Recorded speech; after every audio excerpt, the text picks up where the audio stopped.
Ako ste určite zachytili, auto asistenta europoslanca Hojsíka narazilo do auta bývalého poslanca Národnej rady Juraja Šeligu. Navyše Hojsíkov asistent, ktorý šoféroval auto, bol pod vplyvom alkoholu. Navyše sa zistilo, že auto, ktoré narazilo do auta bývalého podpredsedu parlamentu Juraja Šeligu, nemalo platnú ani technickú a ani emisnú kontrolu. Ich platnosť skončila minulý mesiac 21. októbra 2024. Netreba zabúdať, že poslanec Hojsík má na starosti agendu životného prostredia a klimatickej krízy a vyhlasuje sám o sebe, že sa snaží hľadať riešenia také, aby bola modrá planéta ešte modrejšia, a chce pomáhať všetkým obyvateľom Slovenska aj Európskej únie, aby sme dýchali čo najčistejší vzduch.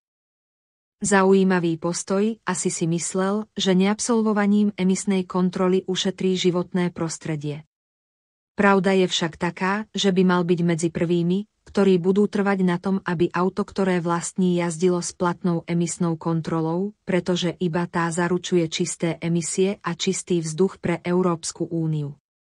Aj na tomto príklade môžete vidieť, ako progresívni poslanci skutočne pristupujú k vlastnej agende. Po takýchto zásadných zisteniach by malo progresívne Slovensko trvať na to, aby europoslanec Hojsík odstúpil dobrovoľne z postu europoslanca za obrovské zlyhanie svojho asistenta. Veď tak ako opozícia stále žiada a odvoláva ministrov koalície za zlyhania svojich ľudí, tak by mal zodpovednosť prebrať aj europoslanec Hojsík za svojho človeka.